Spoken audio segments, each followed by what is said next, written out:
induction of labour is a process designed to artificially start your labour. Around 25% of all women will have their labour induced. You will have had a discussion with a doctor or a midwife to make a care plan for you. They will give you all the pros and cons of the induction process and you can make an informed choice. The length of time the process can take can vary considerably for each individual. Unfortunately, there may be times where there is a delay in your induction process. This can be very upsetting. However, please be ensured that we will monitor you closely throughout the delay and we are assessing each individual on clinical need throughout this.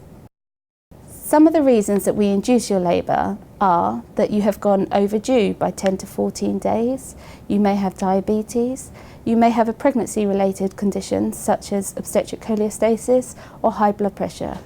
Your baby may be measuring smaller or larger, or your movements may not be as good.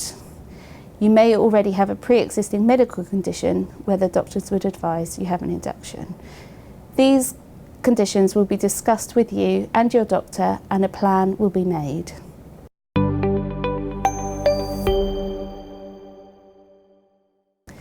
There are different areas that you can have your induction started in the Rosie.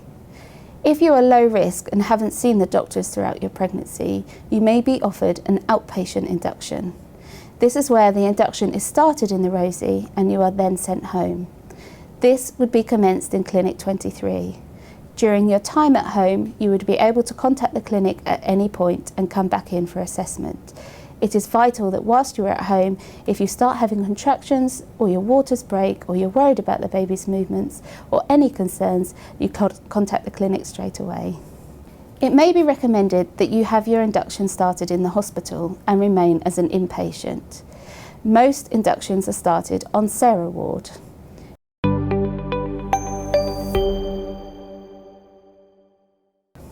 When you are admitted for induction, you will have a care plan tailored for you by the obstetricians that are caring for you. To commence your induction, we will use a medication called prostaglandin. The prostaglandin is designed to soften the neck of your womb or your cervix. There are two ways that we administer prostaglandin in this trust. If you are a first-time mum and you are coming into an inpatient induction, we would use something called a ProPes. We would also use this for first-time mums having an outpatient induction.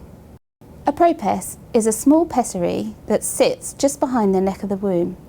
This would be inserted by a midwife on the ward after the full assessment has been done.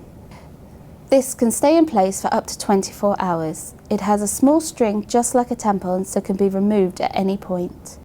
The aim of this ProPes is to soften your cervix and dilate it enough for us to be able to break your waters.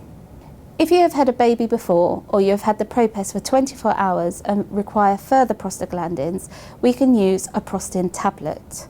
This is inserted by the midwife on the ward and sits behind the neck of the womb. This tablet will be given after all the assessments. It will dissolve over 6 hours and you will be reassessed after this. You may require more than one tablet. Once the tablets have been effective and your cervix has softened and dilated, you are ready to be transferred to the delivery unit to have your membranes broken or your waters ruptured. This cannot be done on Sarah ward because you need a one-to-one midwife with you. There can sometimes be a delay with this due to the activity and the capacity of the unit. Your waters are broken by a midwife or a doctor examining you and passing a small hook through the fingers and piercing a hole into your membranes. This allows your waters to be released and it increases the pressure from the head on your cervix. You will be given a couple of hours to establish labour by yourself. If after a few hours you have not established regular contractions, you will be offered an oxytocin drip.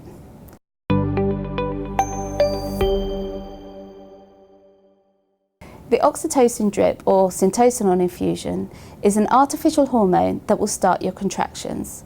This is commenced at a very small rate and increased gradually until your contractions are regular and strong. Whilst on the syntocinon drip, you will be monitored continuously by a one-to-one midwife.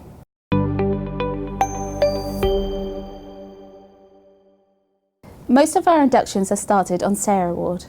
During your time here, one birthing partner can stay with you at all times.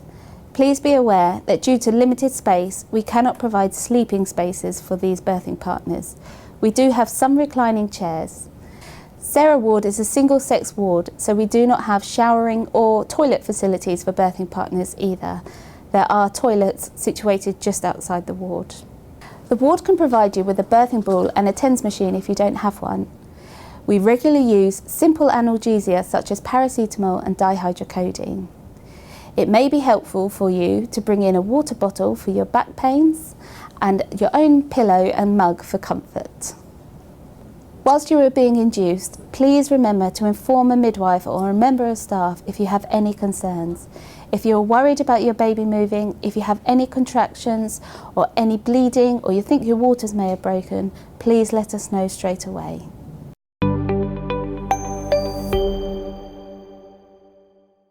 Whilst you're being induced, you may find it helpful to express some milk. This can be stored and given to the baby if they need it. There is plenty of information on the ward about doing this, or ask any member of staff to help you. If you have expressed milk at home and are bringing it in frozen, that's fine. We can store it on the neonatal unit for you until you require it.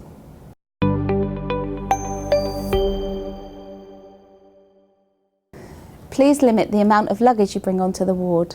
There is limited space around the bed and we need to keep you and the staff safe. It is important to mobilise whilst you are being induced. You can mobilise around the ward, or if your midwife thinks it's suitable, you are free to go off the ward somewhere such as the concourse. As we said before, we cannot predict how long the process will take. There may be times where your induction is delayed because the capacity does not allow us to continue. We will monitor you throughout this time and we will keep you updated. We have to prioritise who to continue on a clinical need.